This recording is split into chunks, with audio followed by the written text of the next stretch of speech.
à tous et bienvenue sur DigiSchool pour ce live corrigé des sujets d'histoire géo des filières ES-L. On espère que l'épreuve s'est bien passée et on va vous proposer ici quelques pistes de correction pour vous aider à voir ce qu'on pouvait faire ce matin. Donc aujourd'hui vous aviez une majeure géographie, donc 2 sujets de dissertation au choix en géo et 2 sujets d'explication de documents au choix en histoire. Pour les slides, s'il vous plaît, on a un... Ah oui, c'est mieux. Alors, j'attends mes slides et on vous montre ça. Alors, pour le premier sujet, donc, c'était un sujet très classique, donc l'inégale intégration des territoires dans la mondialisation. Les notions au programme, alors, le thème auquel cette dissertation appartenait, c'était donc les dynamiques de la mondialisation, qui est au programme des terminales ES-L. Et l'intitulé du sujet était hyper classique, c'était presque identique que celui du chapitre au programme, des territoires inégalement intégrés à la mondialisation. Il y avait aussi un croquis au programme qui correspondait à ce sujet et que vous pouviez intégrer à la fin de vos copies, ou encore vous pouviez faire des petits schémas de synthèse pour vos sous-parties. On aime beaucoup en géographie avoir des illustrations. C'est vraiment, ça vient enrichir votre copie et ça plaît en général au correcteur. Donc, on peut passer à l'analyse du sujet. Donc, pour ce sujet, la première notion, c'était celle de territoire. Donc, les territoires, ce sont des espaces de taille variable, aménagés par les hommes et socialisés dans lesquels les habitants se reconnaissent une appartenance commune. La mondialisation, donc ça c'est vraiment un terme clé en géo, c'est un mécanisme, une dynamique économique qui résulte de l'extension du capitalisme et qui induit la multiplication des échanges, l'ouverture des espaces et qui a des conséquences géographiques nombreuses. Pour le terme intégration, on pouvait la définir comme un processus de connexion des territoires aux différents réseaux et flux de l'économie mondiale. Et pour l'adjectif inégal, donc c'est vraiment un adjectif qui invite à questionner la notion d'inégalité, de répartition dissymétrique des richesses dans l'économie mondialisée, avec l'idée que les territoires sont plus ou moins intégrés à l'espace mondialisé. Et c'est vraiment cette dissymétrie, cette inégalité qu'il fallait interroger dans votre dissertation. Donc pour passer à la problématique, donc ce sujet invitait à dire que la mondialisation, c'est pas seulement positif pour les territoires. C'est aussi un processus discriminant, un facteur majeur de différenciation entre les territoires. Et il y a souvent, avec la mondialisation, des gagnants et des perdants. Donc ce qu'on fera ici, c'est analyser cette distinction entre les territoires qui est causée par la mondialisation. Et la question qu'on pouvait poser, c'est dans quelle mesure la mondialisation provoque-t-elle une inégale intégration des territoires aux différentes échelles géographiques. Du coup, donc, comme plan, on a proposé ici un plan en 3 parties. Donc les 3 grandes étapes du raisonnement, c'est d'abord de dire qu'à l'échelle mondiale et régionale, les centres d'impulsion de la mondialisation sont des espaces parfaitement intégrés. Ensuite, qu'à l'échelle locale, on a des espaces privilégiés. Et dans un dernier moment, on a choisi d'étudier donc, les territoires périphériques qui sont intermédiaires ou marginalisés dans la mondialisation. Donc pour la première partie, là on se concentrait sur l'échelle mondiale et régionale autour des centres d'impulsion de la mondialisation parfaitement intégrés. Donc les centres d'impulsion de la mondialisation, première partie, ce sont donc les espaces qui appartiennent à la triade, donc les États-Unis, l'Union européenne et l'Asie orientale qui rassemble le Japon et la Chine. Ensuite, on a des pôles compétitifs nationaux ou régionaux. Donc, à l'échelle nationale, certains États ou régions sont particulièrement intégrés dans la mondialisation. Donc là, on pouvait parler de l'hyperpuissance américaine, de la concurrence chinoise, qui est devenue, à partir des années 90, l'atelier du monde et qui est aujourd'hui la première puissance économique mondiale selon le FMI. On pouvait aussi parler de la puissance commerciale de l'Union européenne, mais encore de l'Asie orientale, qui est une ère de puissance polycentrique en expansion, avec la Corée du Sud ou encore Singapour, qui sont des pays qui pèsent de plus en plus dans les équilibres mondiaux et dans les échanges. Mais aussi, donc, dans ces espaces clés, parfaitement intégrés à la mondialisation, on a des espaces émergents. Ici, on pouvait citer les BRICS, donc Brésil, Russie, Inde, Chine, Afrique du Sud, et parler aussi de la multipolarité qu'induit la mondialisation, c'est-à-dire qu'on a vraiment différents pôles et des échanges entre ces pôles. On n'a pas seulement des lieux qui sont des centres uniques, mais en fait différents centres qui échangent entre eux. Et on pouvait aussi, dans cette dernière partie sur les espaces émergents, parler de la remise en cause de la fracture nord-sud, car les échanges sont de plus en plus nombreux entre les Suds, et de nombreux pays du Sud sont de plus en plus intégrés à la mondialisation. Donc ça remet en cause l'idée qu'on a juste les centres classiques, comme la triade. Ainsi, la mondialisation crée des disparités entre régions et pays du monde, mais elle distingue aussi les espaces à une échelle encore plus fine. Quels sont donc ces territoires gagnants de la mondialisation à l'échelle locale? Alors là, on étudie donc dans une deuxième partie, à l'échelle locale, les espaces privilégiés par la mondialisation. Donc d'abord, ce sont les interfaces terrestres. Là, on pouvait parler du dynamisme des espaces frontaliers ouverts. Il y avait plein d'exemples, comme la frontière franco-allemande en Alsace, ou encore la frontière entre Canada et États-Unis avec le lien entre Vancouver et Seattle, ou encore l'alinéa Mex-Amérique, où il y a plein d'échanges entre les États-Unis et le Mexique. Entre ces frontières terrestres, il y a des flux et réseaux massifs et variés, donc des flux commerciaux, flux de personnes ou encore flux de travailleurs. Un autre espace qualifié par la mondialisation, ce sont les espaces maritimes, qui était aussi un chapitre de ce programme, de ce thème sur la mondialisation.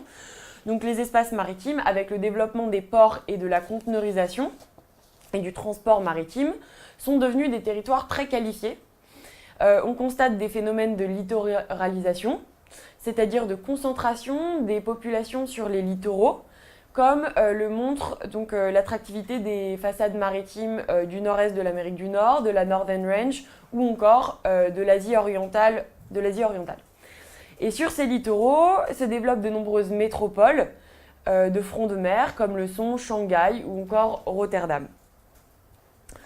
Le dernier exemple qu'on pouvait citer dans ces espaces vraiment stratégiques et ces pôles majeurs de la mondialisation à l'échelle locale, ce sont les mégalopoles et les villes mondiales.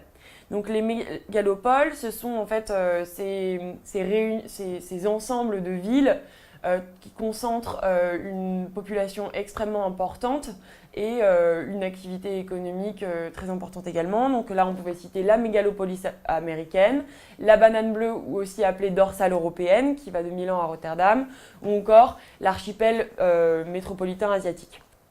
Ensuite, on pouvait parler des villes mondiales ou globales comme Londres, Paris et New York, qui sont des centres de la mondialisation et qui fonctionnent en réseau et s'affirment de plus en plus comme des pôles clés de la mondialisation. On pouvait aussi parler des aéroports et des hubs comme Dubaï ou Singapour, mais aussi, en allant encore plus loin dans l'étude micro-locale, parler des quartiers qui, dans ces villes du monde, sont le plus qualifiés et le plus intégrés à la mondialisation. Donc là, on parle vraiment des quartiers d'affaires, des CBD. Dans une troisième partie, on pouvait voir qu'il y a vraiment des territoires qui restent cependant en marge de la mondialisation. Donc on a appelé cette troisième partie des territoires périphériques, intermédiaires ou marginalisés. Donc d'abord, on a des espaces intermédiaires. Donc ces espaces sont intégrés à la mondialisation, mais en raison d'une économie qui est souvent très spécialisée, donc soit dans l'économie primaire, soit secondaire, donc soit agriculture, soit industrie, ils ont une intégration qui est encore incomplète. Donc là, par exemple, on pouvait citer l'Amérique latine, l'Asie du Sud ou certains pays d'Afrique, mais aussi les pays pétroliers qui ont une économie très spécialisée et qui sont donc intégrés de façon incomplète à la mondialisation. Ensuite, on avait des territoires qui sont exclus de la mondialisation, c'était une dernière sous-partie.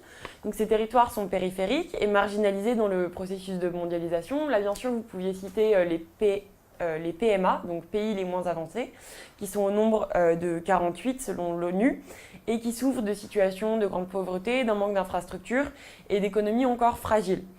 ce qui induit un manque d'attractivité et un manque d'échange avec le reste du monde, ce qui fait qu'ils sont relativement isolés de la mondialisation. On a aussi l'exemple des pays en guerre ou en situation insécuritaire, comme la région du Sahel ou la Syrie. Et à l'échelle micro-locale, on peut citer les bidonvilles, qui sont des espaces peu intégrés, malgré leur situation au cœur des grandes villes mondiales, comme Sao Paulo ou Rio de Janeiro au Brésil, ou encore les villes indiennes comme Mumbai ou Dubaï ou New Delhi, qui comprennent beaucoup de ces zones d'habitat informel que sont les bidonvilles et qui sont très enclavées et peu reliées au reste de la ville et qui constituent donc des espaces en marge de la mondialisation. Donc à la fin de votre copie, vous pouviez éventuellement insérer un schéma de synthèse dont le titre était l'inégale intégration des territoires dans la mondialisation. Donc c'était exactement relié au sujet et ça pouvait être un plus dans votre copie. Donc en conclusion, ce qu'on peut dire sur ce sujet, c'est que la mondialisation, c'est bien un processus qui accentue les inégalités entre les territoires. Le système monde s'organise autour d'une dualité entre centre et périphérie que l'on voit à toutes les échelles, aussi bien à l'échelle mondiale qu'à l'échelle régionale, nationale, locale et micro-locale. Mais c'est plutôt à l'échelle locale que les différences majeures se jouent aujourd'hui, car il n'est plus réellement possible pour un pays de ne pas jouer le jeu de la mondialisation. À ce titre, suffit de constater le rapprochement récent entre Corée du Sud et Corée du Nord, qui est pourtant restée très longtemps résistante à toute forme d'intégration au système global et qui montre que la mondialisation aujourd'hui touche tous les territoires. On peut passer à quelques questions pour ce premier sujet de dissertation de géographie. Alors, on n'avait pas beaucoup pour la première. J'ai inséré une carte dans ma compo. Est-ce que c'est bien ? Alors, insérer sa carte dans sa compo, c'est très bien. Ça peut rapporter que des bonus. Il suffit qu'elle soit reliée au sujet. Donc là, par exemple, il y avait la carte de synthèse, mais aussi vous pouviez faire des petits schémas intermédiaires, par exemple sur les CBD, ou encore sur les interfaces maritimes ou sur les espaces frontaliers. Elodie sur Facebook qui nous dit, vu que chez les ES, c'était pas précisé les espaces maritimes, si on l'a mis, c'est hors sujet. Alors, chez les ES, effectivement, ce n'était pas précisé les espaces maritimes, mais ce n'est pas du tout hors sujet, c'est le bienvenu, c'est un territoire qui est compris dans la mondialisation au même titre que les autres, donc bien sûr, c'était bien de le faire. Écoute, on peut passer à la suite. Ok, donc on va passer au deuxième sujet de dissertation. Alors là, on était plutôt sur un sujet de géographie régionale. Donc l'intitulé, c'était « Japon-Chine, concurrence régionale, ambition mondiale ». Il y avait 3 pièges à éviter sur ce sujet. Donc d'abord, proposer un plan qui présenterait d'un côté le Japon et de l'autre côté la Chine. Il ne fallait pas saucissonner, car il fallait vraiment proposer une comparaison entre les deux, confronter et étudier la relation entre Japon et Chine. Ensuite, il fallait faire attention aux échelles, parce que dans le sujet, là, on a le terme régional et mondial. Donc, il faut traiter ces deux échelles, régionale et mondiale, dans une dimension multiscalaire. Et par ailleurs, troisième piège à éviter, comme on est dans un sujet de géographie régionale, faire attention, il faut que les exemples soient assez précis. Si possible, citer des chiffres, des noms d'espaces, etc. Donc pour les notions au programme, donc là on était vraiment sur un sujet très classique également, qui appartient au thème dynamique géographique de grandes aires continentales, qui est au programme de terminale ESL. Donc l'intitulé du sujet était absolument identique au chapitre de votre programme, Japon-Chine, concurrence régionale, ambition mondiale. Ça pouvait être là aussi une bonne idée de faire un croquis de synthèse ou des schémas intermédiaires pour enrichir votre copie. Donc pour l'analyse du sujet, d'abord il fallait analyser donc Japon et Chine, qui sont deux puissances motrices d'Asie orientale et puissances économiques majeures de la mondialisation. Ce qu'on pouvait voir aussi dans cette analyse, c'est que le Japon, c'était autrefois la seule véritable puissance asiatique, qui a progressivement été rattrapée par la Chine, qui est désormais première puissance économique mondiale selon le FMI, ça c'est un chiffre de 2016, et maintenant principale concurrente des États-Unis. Ensuite, il fallait analyser ces deux termes, donc concurrence régionale, ambition mondiale. Donc dans ce contexte, Japon et Chine sont aujourd'hui partenaires et concurrents aux échelles régionales et planétaires. Donc il fallait vraiment analyser ce paradoxe entre partenariat et concurrence, entre ces deux leaders qui rivalisent pour s'imposer aussi bien en Asie et pour jouer un rôle clé sur la scène géopolitique mondiale. Donc pour la problématique, donc ce sujet invitait à étudier la relation paradoxale entre Chine et Japon, ce à plusieurs échelles géographiques. Donc on pouvait se demander comment se manifeste la compétition et les convoitises du Japon et de la Chine à l'échelle régionale et à l'échelle mondiale. Là, on pouvait faire un plan en deux parties, c'est ce qu'on vous propose ici. Donc, à l'échelle régionale, on a deux États rivaux et interdépendants, et à l'échelle mondiale, deux grandes puissances ambitieuses.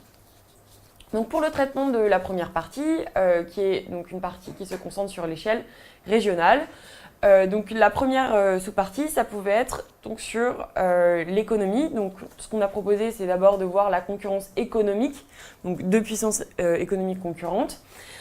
Pour vous citer quelques chiffres, donc le Japon et la Chine représentent 70% du PIB asiatique et on a des PIB très importants, donc 4 900 milliards pour le Japon et 9 240 milliards pour la Chine. On a deux modèles économiques qui sont assez divergents. Donc le Japon, c'est l'ancien modèle économique asiatique parce qu'en fait, il s'est développé dès les années 50 et a inspiré de nombreux pays derrière lui, dont les dragons puis les tigres. Ensuite, la Chine est devenue une superpuissance industrielle, l'atelier du monde, grâce à sa main-d'œuvre nombreuse et très peu coûteuse. Donc aujourd'hui, les relations économiques sont très concurrentielles parce que l'émergence chinoise induit un rééquilibrage des puissances économiques en Asie orientale. Ensuite, on pouvait voir qu'on avait dans ce contexte, dans ces relations régionales entre Japon et Chine, une interdépendance croissante entre les deux pays. Ce sont des partenaires commerciaux privilégiés. La Chine est d'ailleurs le premier partenaire commercial du Japon. Cette relation privilégiée, elle induit des investissements croisés très importants. On a par exemple 20 000 entreprises nippones qui se sont installées en Chine. Et on a aussi de nombreux flux humains. Par exemple, les étudiants chinois sont nombreux chaque année à venir au Japon pour étudier et se forme aujourd'hui une véritable communauté chinoise au Japon et inversement pour l'immigration nippone en Chine. Cependant, dans ce contexte régional, on a des contentieux omniprésents. Donc, le Japon et la Chine ont une histoire très conflictuelle. Donc, on pouvait ici faire une petite chronologie. Donc, par exemple, il y a eu donc, la première guerre sino-japonaise de 1894 à 1895 et ensuite une série de conflits. On pouvait aussi citer la date de 1931, qui est la date de l'annexion de la Mandchourie par l'armée japonaise, mais aussi la date de l'apaisement des conflits. Donc en 1972, il y a eu une normalisation diplomatique des relations entre Chine et Japon. Mais malgré cette normalisation de 1972, ces tensions territoriales sont encore d'actualité. En effet, en mer de Chine, la Chine et le Japon se disputent des îles, donc les îles Senkaku Diaoyu. La Chine conteste la souveraineté japonaise sur place et mène une stratégie assez agressive en envoyant par exemple des sous-marins et des navires militaires. Plus largement, au-delà des îles Senkaku Diaoyu, les espaces maritimes sont objets de conflits car ces zones sont des zones de circulation stratégique car on a vraiment une zone de circulation maritime majeure au sud, dans la mer de Chine. Dans une deuxième partie, on pouvait passer à l'échelle mondiale pour étudier l'ambition de ces deux grandes puissances que sont le Japon et la Chine. Donc d'abord, on a deux grandes puissances économiques au cœur de la mondialisation. À l'échelle mondiale, le Japon tente de développer une stratégie de sécurisation, de garantir sa place parmi les grands, et la Chine mène une stratégie pour s'imposer comme première puissance mondiale, notamment face aux États-Unis. Ensuite, on a aussi des ambitions géopolitiques qui sont facteurs de rivalité entre les deux États. Donc l'un des premiers facteurs de rivalité, c'est la question du siège permanent au Conseil de sécurité de l'ONU. Si la Chine a ce siège, le Japon n'en a pas pour le moment et revendique l'obtention d'un de ces sièges. Cependant, donc, le Japon est présent sur la scène géopolitique en participant à des opérations de maintien de la paix avec l'ONU. Par ailleurs, donc ces deux pays cherchent à développer leurs forces militaires. Ils possèdent respectivement les 2e et 5e budgets militaires mondiaux. Ensuite, on a aussi des pays qui ont de fortes ambitions culturelles sur la scène mondiale. Donc, si le Japon a un soft power bien établi, c'est ce qu'on appelle le Cool Japan. Il bénéficie d'une image de marque très positive et son rayonnement culturel est indéniable. Alors que pour la Chine, donc le soft power, c'est encore une stratégie qui est assez difficile à mettre en place. Elle cherche à développer son image internationale en accueillant des grands événements comme donc, les JO à Pékin en 2008 ou encore l'exposition universelle à Shanghai en 2010. Mais aussi, donc, le soft power chinois, il se développe via une diaspora nombreuse et active. Mais reste que l'image chinoise reste controversée et séduit un petit peu moins que la culture nippone sur la scène internationale, notamment parce que la Chine est très controversée politiquement. Donc il y a quelques limites, quelques défis auxquels ces deux puissances doivent faire face vis-à-vis de ces ambitions. Donc, pour le Japon, qui a été très fragilisé suite à la crise économique de 2008, l'émergence économique de la Chine est une véritable menace. Par ailleurs, il y a des questions internes, enfin des défis internes pour le Japon qui sont le vieillissement démographique, mais aussi une grande vulnérabilité face aux risques technologiques et naturels. Par ailleurs, la Chine fait aussi face à des défis que sont par exemple donc, une croissance fluctuante, la pollution et la question d'un développement plus durable, mais aussi des contestations sociales, des revendications démocratiques croissantes par la population, mais aussi la crise au Tibet et des critiques très très fortes de la communauté internationale. Donc en conclusion, sur ce deuxième sujet de dissertation, on pouvait dire que le Japon et la Chine, qui sont respectivement 3e et 2e puissance mondiale, sont des pôles d'impulsion de la mondialisation et ont une relation pour le moins paradoxale, qui se situe entre la coopération et la concurrence. Cette relation paradoxale est liée au fait qu'ils sont très proches géographiquement, mais aussi très intégrés à la mondialisation. Cependant, en ouverture, ce qu'on peut dire, c'est qu'on peut imaginer que ces relations auraient plutôt tendance à aller vers la coopération parce qu'aujourd'hui, le véritable concurrent chinois, ce n'est pas le Japon, mais bien les États-Unis. On peut prendre quelques questions pour ce deuxième sujet. Marine sur Facebook qui me dit, est-ce que si on a repris la légende de la carte comme plan, ça passe ? Alors, si vous avez repris la légende de la carte comme plan, alors j'ai pas la légende exacte de la carte que vous avez fait en cours, enfin cette carte particulière parce que les légendes peuvent fluctuer d'un cours à l'autre. Mais oui, ça peut passer puisque effectivement, normalement vos cartes sont problématisées et là on avait vraiment un sujet de cours. Super. Jamel qui nous demande pour la mondialisation, est-ce qu'on pouvait faire seulement 2 parties ? Alors ici on propose des plans en 2 ou 3 parties. Vous pouvez faire effectivement des plans en 2 ou 3 parties, il n'y a pas d'exigence là-dessus, notamment en géographie. Quelqu'un qui nous demande, moi j'ai zappé les contentieux entre Japon et Chine, est-ce que c'est grave ? Alors si vous avez zappé les contentieux entre Japon et Chine, ce n'est pas très grave. Même si effectivement c'était une dimension importante, c'était une dimension du sujet parce qu'il y a vraiment cet enjeu de concurrence et particulièrement en mer de Chine qui était une piste intéressante à citer dans vos copies. Et enfin, je crois que tu as répondu tout à l'heure, mais est-ce que pour les rivalités stratégiques on pouvait faire un schéma ? Alors, pour les rivalités stratégiques, vous pouviez bien sûr faire un schéma. C'était intéressant de représenter notamment les îles sur lesquelles il y a des rivalités dans la mer de Chine. C'était une très bonne idée. Bon, on peut passer au troisième sujet, à la deuxième partie, qui était donc la partie historique de votre épreuve. Donc d'abord, on peut faire un petit point de méthode parce que l'explication de documents, c'est assez particulier. Donc, quand vous avez une explication de doc, il faut faire attention à la nature, à la date, à l'auteur. car ce sont des informations très importantes que vous devez présenter lors de votre introduction.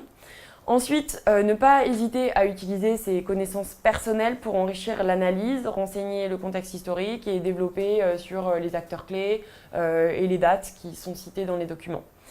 Faites aussi attention aux consignes et aux mots-clés qui vous donnent souvent la marche à suivre et le plan que vous pouvez suivre dans votre réponse, qui doit être une réponse organisée, même si on n'est pas sur le format d'une dissertation. Donc pour les notions au programme, ici, sur cet exercice d'histoire, la notion clé mobilisée, c'est celle de mémoire, dans le thème « Les rapports des sociétés à leur passé ». Vous pouviez choisir entre un sujet relatif au chapitre l'historien et les mémoires de la Seconde Guerre mondiale en France ou l'historien et les mémoires de la Seconde Guerre d'Algérie. Donc d'abord, on traite ici les deux sujets. On a d'abord traité donc, le sujet 1. Donc pour une petite présentation des documents. Alors pour le document 1, il s'agissait d'une interview de l'historienne Annette Vivorka dans le magazine hebdomadaire Le Nouvel Observateur de la semaine du 13 au 19 janvier 2005. Ce qui est paru quelques semaines avant le 60e anniversaire de la découverte d'Auschwitz. Et pour le document 2, on avait un document qui était complémentaire et qui venait vraiment renseigner ce premier document.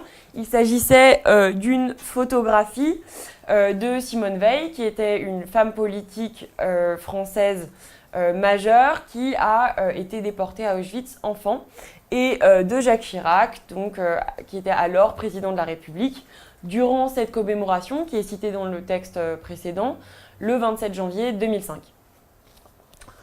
Donc, pour le traitement de la question, on vous demandait d'abord de traiter l'évolution des mémoires du génocide des Juifs en France. Donc, on pouvait distinguer plusieurs périodes. D'abord, la période immédiate après-guerre, qui est une période de célébration des héros de la résistance, durant laquelle on met en avant les déportés de la résistance, mais il y a un silence autour de la déportation des Juifs, qui était beaucoup moins mis en avant sur la scène politique et intellectuelle. Et on était beaucoup plus pour les déportés juifs dans une réintégration que dans une réflexion sur la mémoire et le passé. Ensuite, après cette période d'immédiate après-guerre, dans la période des années 60, on a un événement clé qui est cité dans le document 1, c'est le choc du procès Eichmann. Donc c'est un procès qui a eu lieu en avril 1961 à Jérusalem. Il fallait expliciter qui était Adolf Eichmann. Donc c'était un criminel de guerre nazi qui a été haut fonctionnaire du Troisième Reich et qui a participé à l'élaboration et à l'organisation du génocide juif. Donc cette affaire très importante et la reconnaissance du crime contre l'humanité lors des procès de Nuremberg a permis de porter progressivement la question du génocide juif dans le débat public durant les années 1960. Suite à ça, on a eu de nombreuses publications et ça a été en fait un nouveau sujet de débat public et on a en fait arrêté le silence autour de la mémoire juive. Dans la période actuelle, qui serait la troisième période qu'on peut identifier ici, on a donc des commémorations autour du génocide juif, qui est devenu, qui est vraiment aujourd'hui au cœur de la mémoire collective en France, comme le prouve ce 60e anniversaire de la découverte d'Auschwitz. Ensuite, ce qu'on vous demandait, c'était en fait d'étudier le rôle de la recherche historique sur l'évolution de ces mémoires sur le génocide des Juifs en France. Ce qu'il fallait dire ici, c'est que les historiens ont joué un rôle prépondérant dans l'élaboration des mémoires, grâce au travail sur les archives, sur les documents, sur les témoignages, à l'instar de Serge Klarsfeld, qui est cité dans le document 1. Donc, si après la guerre, il y a eu peu de résonance pour les travaux d'historiens, avec justement donc, les procès de Nuremberg, on a eu progressivement de nombreuses publications à partir des années 60, comme par exemple l'œuvre de Robert Paxton, La Frange de Vichy, qui a été publiée en 1973. On a cependant de nombreux débats historiques qui perdurent autour des mémoires du génocide. Alors, on peut peut-être prendre des questions pour ce premier sujet. Alors, Nawel qui nous dit OMG, j'ai oublié de présenter mes documents, c'est grave. Alors, oublier de présenter les documents, c'est important de présenter vos documents en introduction. Mais si vous avez explicité les documents au fil du texte, au fil de votre rédaction, ça va. Bon, Nawel est en flip total et nous dit j'ai fait qu'une page et demie pour le sujet d'histoire, est-ce que ça vous semble court? Alors, pour le sujet d'histoire, ne faire qu'une page et demie, ça paraît à peu près normal, à vrai dire. On ne vous demande pas de faire un traitement très long, puisque l'exercice long, là, on était vraiment dans une majeure géo. Donc, l'exercice long où le barème est le plus important, c'est les dissertations de géographie. Et pour les explications de texte, il fallait juste faire une réponse assez concise et précise. Mais on ne vous demande pas de faire un roman. Je regarde, ils ont l'air assez calmes, pas trop de questions.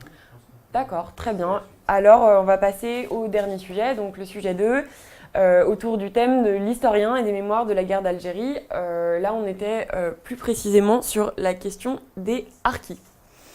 Alors, pour le document 1, donc là, on a un extrait d'une publication historique de l'historien Monsieur Amoumou, intitulé « Silence et refoulement de l'histoire des harkis » dans un colloque qui a eu lieu en novembre 2013 autour de la question des harkis.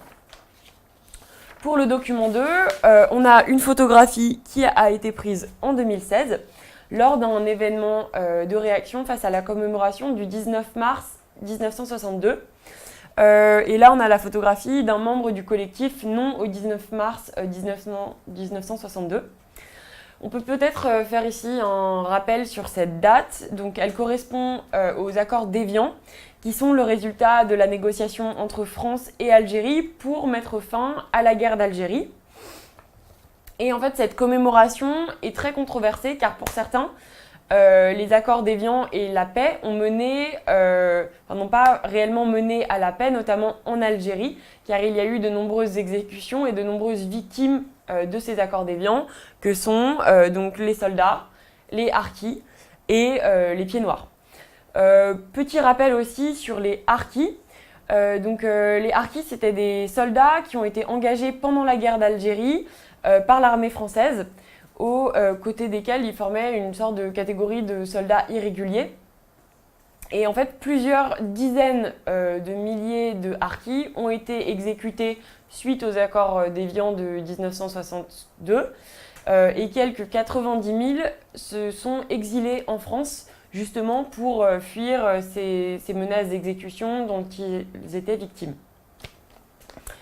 Donc là, pour la réponse à la question, on pouvait l'articuler en 3 moments.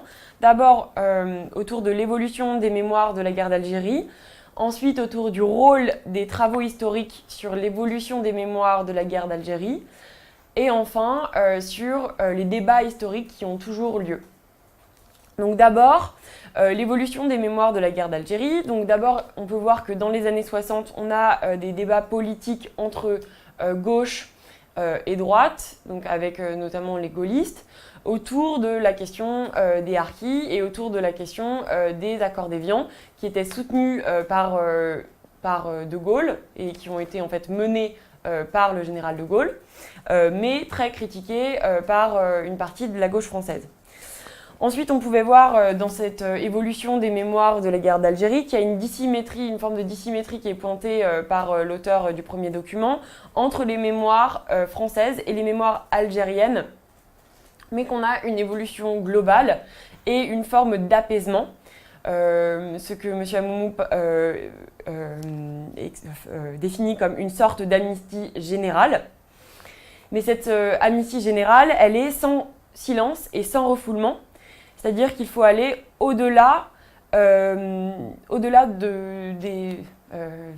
ce qu'on a caché ou déformé sur la guerre d'Algérie en général, sur les harkis et en général et sur les harkis en particulier.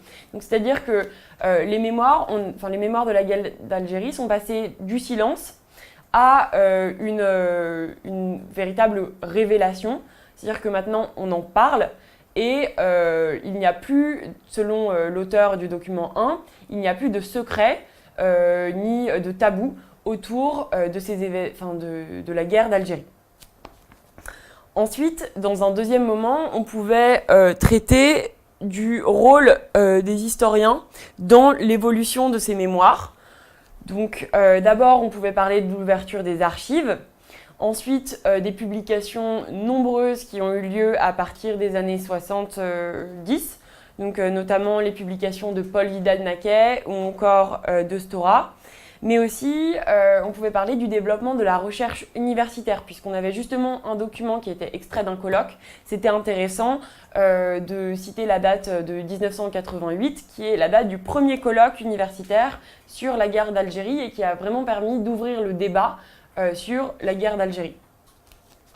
Ensuite, dans un troisième moment, on pouvait en fait nuancer.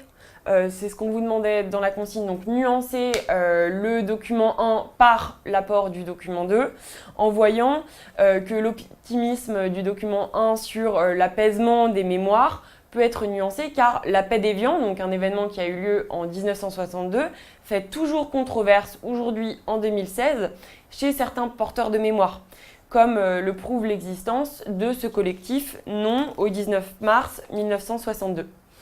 Donc, ce qu'on pouvait dire en conclusion, c'est que les commémorations ne font pas toujours l'unanimité et les mémoires sur la guerre d'Algérie, malgré l'optimisme du premier document, restent pluriels.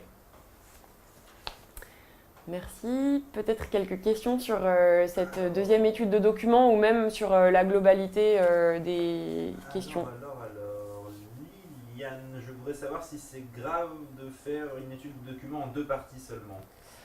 Alors, ici, ce qu'on vous suggère pour l'étude de documents, le plan qu'on a suivi est en 3 parties, mais vous pouviez aussi la faire en 2 parties. Ce qui compte juste, c'est que vous ayez bien suivi les consignes. Question de méthodo, j'ai pas eu le temps de faire une bonne conclusion, je fais juste 2 petites lignes. Est-ce que je vais perdre beaucoup de points? Est-ce que c'est grave de pas bien réussir sa conclusion? Alors, pour la conclusion, effectivement, c'est un moment important de votre copie, mais si vous n'avez pas eu le temps, les correcteurs peuvent être compréhensifs si vous êtes bien allé au fond de votre réflexion en amont, et si vous avez fait quelques lignes conclusives, notamment sur l'explication de documents, ça peut suffire. Liam qui me dit qu'il a réuni les 2 questions en un seul exercice, en fait. Il a synthétisé à fond et il a répondu en une fois. Est-ce que c'est pas bien? Est-ce qu'il aurait dû séparer vraiment Alors, Liam, tu as répondu donc à un seul des 2 sujets, mais tu as fait une seule réponse dans un grand paragraphe. Il faut juste faire attention à bien choisir un des 2 exercices. Vous ne pouvez pas répondre aux 2 exercices. Il fallait vraiment choisir soit la guerre d'Algérie, soit les mémoires du génocide. Mais ensuite, pour le traitement, nous, on a fait un plan. Il faut juste faire une réponse organisée. Vous n'êtes pas obligé de diviser comme on l'a fait ici. L'idée, c'était juste de vous montrer qu'il fallait un petit peu organiser votre réponse. Looping qui nous demande, moi, j'ai pas beaucoup cité de texte dans l'étude de document. Alors, dans l'étude de documents, si vous n'avez pas beaucoup cité de texte, ce n'est pas grave, mais on est quand même en histoire, donc c'est important de citer quelques dates, quelques événements pour enrichir aussi la réflexion et venir un peu nourrir le document. Je crois que c'est à peu près tout. Ok. Merci beaucoup de nous avoir suivis, merci pour vos questions et je vous invite à continuer à nous suivre toute la semaine pour le reste de vos épreuves de bac. Bon courage pour le reste et à bientôt.